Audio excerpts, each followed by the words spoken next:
Welcome to the Midlife Crisis, and today I am bringing you the top 10 wrestling gimmicks of all time. Wrestling has morphed over the years, seeing wrestlers using their real names, some wrestlers making up cool names like Seth Rollins, Roman Reigns.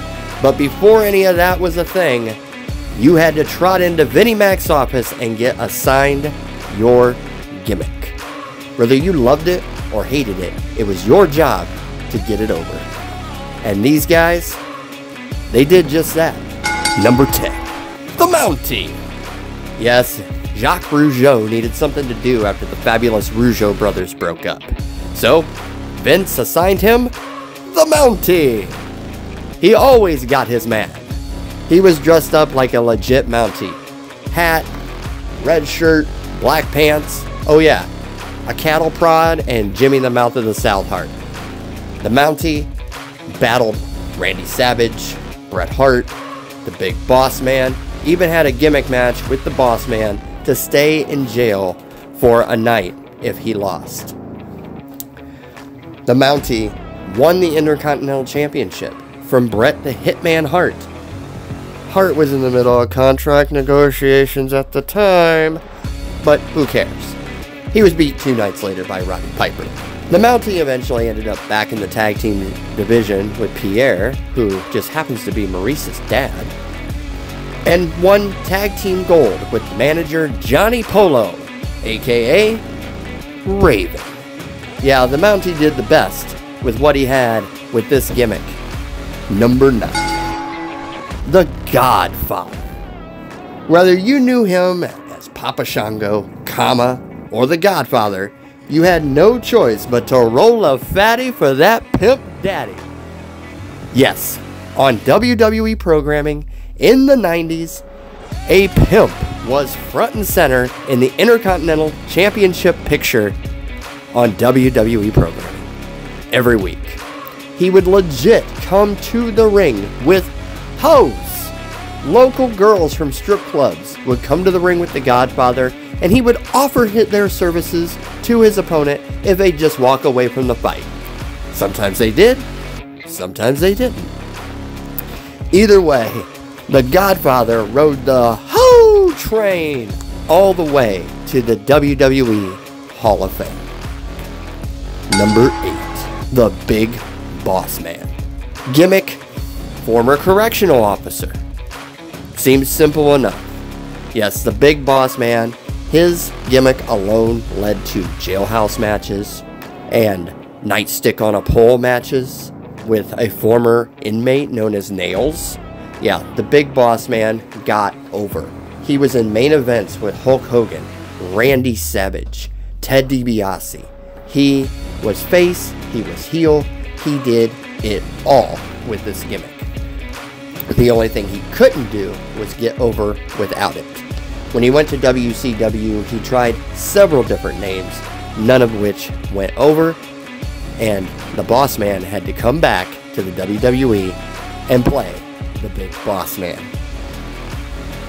At the end of the day, all of his opponents were serving hard time.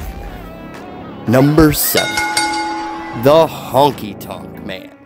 The greatest Intercontinental Champion that ever lived.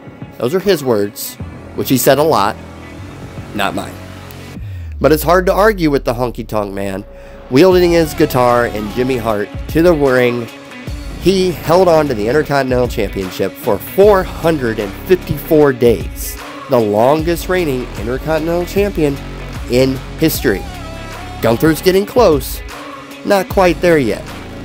The Honky Tonk Man finally was dethroned by the Ultimate Warrior at SummerSlam in record time.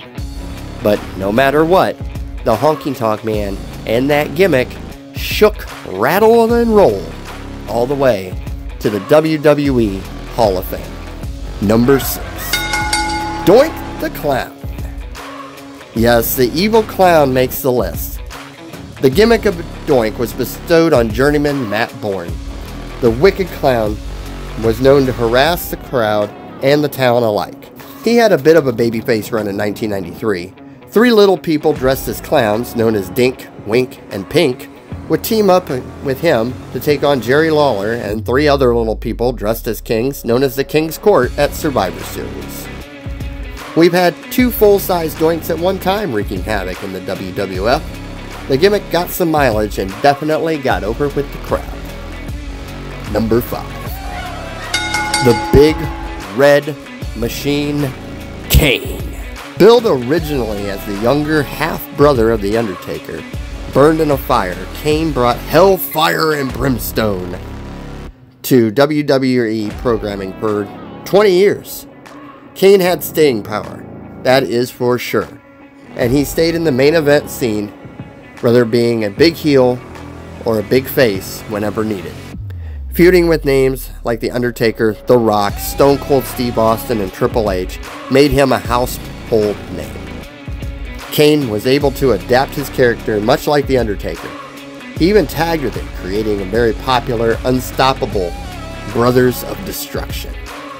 From Mass Kane to Corporate Kane, he still holds the record for most Royal Rumble appearances and total Royal Rumble eliminations. Hall of Fame? No doubt. Living legend? For sure. And one of the testaments on how buying into a gimmick can make your career. Number 4. Mankind. Mick Foley, Cactus Jack, Dude Love, whatever you want to call the man, he is a Hall of Famer. He was brought in by Vinnie Mac, and Vince automatically wanted to cover his face. Mankind was actually Mick's idea. Hanging out in a boiler room saying cryptic, dark nonsense and ending it with, "Have a nice day!" Mick sold that character to the 10th degree, and enjoyed pain, giving and receiving. The lengths he would go to prove that were unreal. Falling off the top of a cage, losing teeth, taking 23 headshots with a chair from The Rock are all accolades that Mankind's body holds. But the payoff was the WWF Championship win, and the channel flip heard around the world. The channel flip that ended the Monday Night War was because of Mankind. Enough said. Number 3. The $1 Million Man, Ted DiBiase. Ted DiBiase had the daunting task of becoming the gimmick that Vince himself wanted to play. Vince had a version of himself playing this character. It never happened for him, but it did for Ted DiBiase. And man, did he nail it. The iconic laugh and saying everybody has a price. He had people from the crowd doing things like dribbling a basketball 100 times for $100, only to have the $1 Million Man kick the ball away at number 99. He even convinced Andre the Giant to sell him the world title, setting up WrestleMania 4, where he lost in the finals of the tournament to Randy Savage. While he never actually won the title, he was always a $1 Million champion. Number 2. Mr. Perfect, Kurt Hennig. He was given the gimmick of being absolutely perfect. The vignettes of him playing basketball, golf, bowling flawlessly aired every Saturday morning on the USA Network. Mr. Perfect played the character that perfect. Brash, arrogant, looking down his nose at all the blemishes that were the fans. He suffered his first loss on TV to Hulk Hogan. Go figure. Perfect won the Intercontinental Championship, but never won the big one. We lost him way too soon, but his work on this gimmick was perfect. Number 1. The Undertaker. Staying power for sure.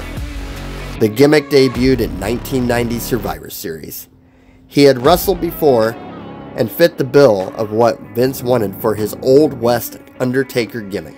Mark Calloway, aka The Undertaker, was hesitant but eventually bought in and became one of the most dominant wrestlers of his time. He became a world champion and a household name, a true legend, a locker room leader. The gimmick was feared. When you heard the bell toll, you knew your time was up. The Undertaker morphed his character into something supernatural or just an American badass. Didn't matter, he chalked up 21 straight victories at WrestleMania until it was finally ended by Brock Lesnar. Best gimmick ever. The Dead Man, the Phenom, Big Evil, The Undertaker's story will live forever. There is my top 10 list.